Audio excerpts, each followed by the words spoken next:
like? Maybe swiftly or so, I can show you the security operatives. Well, they've conducted themselves so far in the most orderly manner that we have observed in elections. You can see them from the police to the NSCDC, the DSS, the customs, immigration. The police, they're just watching from the sideline. These ones are not armed. The ones that are armed are the ones at the perimeter of the city who are mounted roadblocks. Don't forget, there is somewhat of a restricted movement around town. So it gives you a sense of the fact that you won't find much activity in town today.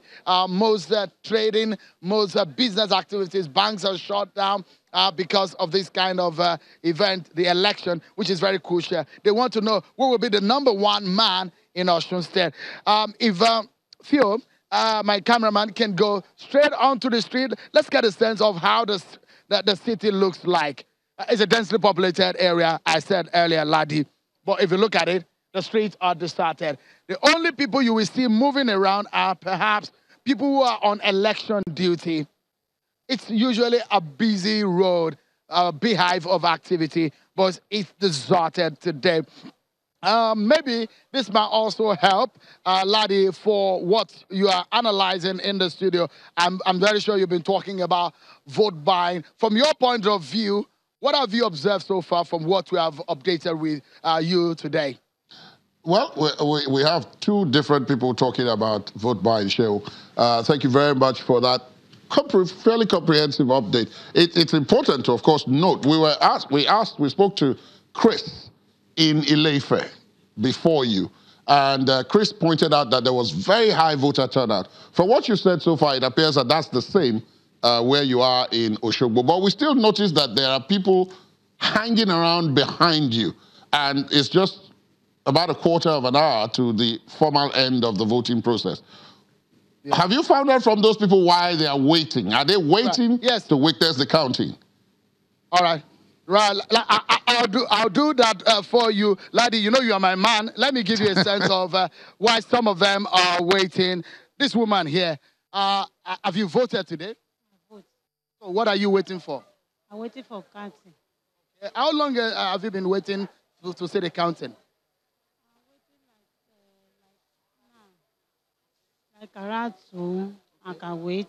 Like around 3, I can wait. See, when the count is finished, I can go.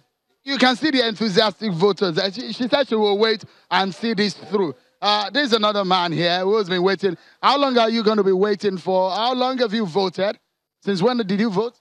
I voted before 12 o'clock, but I was asked to wait till 2 o'clock before the vote will be counted. So I'm patiently waiting for vote to be counted before I will leave here. How far is your house from here? It's about 15 kilometers away from here. And you walked all the way? I want to start vote, so I'm willing to do everything possible. So your mission now is to make sure that you see that these ballots are counted, isn't it? Yes. That dogged. I'm waiting. That's interesting. Well done. I wish you the best, and I hope your candidate wins today. That's Ladi. So you can get a sense of why they are waiting. Yes. And it gives you a sense of the kind of orderliness that we have seen. Ladi, do you also notice how people voted when INEC was talking about how they will curb vote buying? They did tell us. Yes, I did. And that was what I was making reference to earlier when I said we had 2 reports of people arrested already.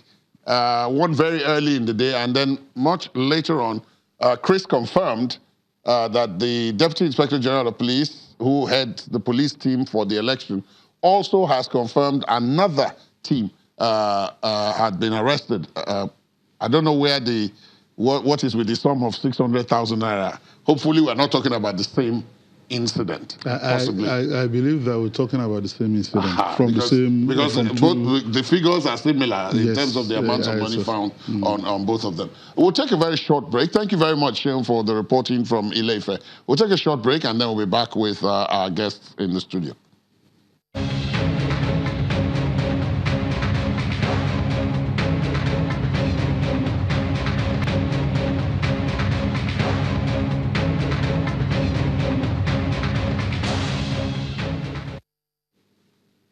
Thanks for staying tuned. Welcome to our final segment, the Home Lap. And now I understand we have the Assistant Corps Marshal of the Federal Road Safety Corps, Mr. Victor Nwokolo, joining us via the telephone. Mr. Nwokolo, can you hear me? Yes, I can hear you. Thank you. And now, what's been your own impression of this election thus far? The voting is going to end in about 10 minutes. The voting period will end in about 10 minutes. From FRC point of view, it's been a high turnout. I've seen compliance right from very early this morning, 8 o'clock or before 8 o'clock in most of the polling units. We saw the voters very eagerly came out.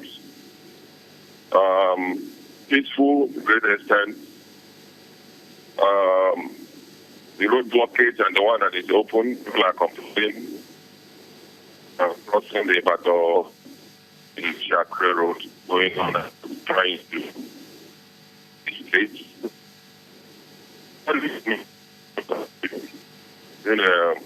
A good success.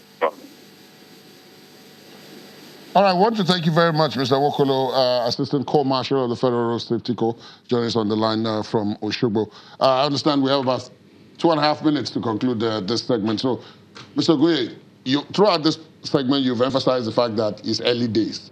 But we're getting to the end of the voting. If it stays like this, that would mean the voting has gone peacefully. What are your expectations post-voting? Well, my expectation post-voting, particularly moving into the critical period of collation and then eventual announcement of result, is that the election overall will remain peaceful, and that once there are no patent manipulation of the process, the electorate will be willing to accept the verdict of themselves because they are the electorate, and then shun post-election violence. Thank you very much. Dr. Erinosho, your final thoughts? I think two key issues here in terms of when we move forward into actually transmitting results. You did mention use of technology, and two things jump to mind. The first thing is information security.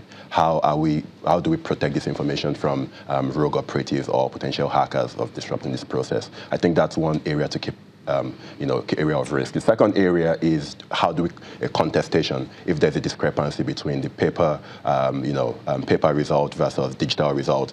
Which one is right? What if the paper result is damaged somehow?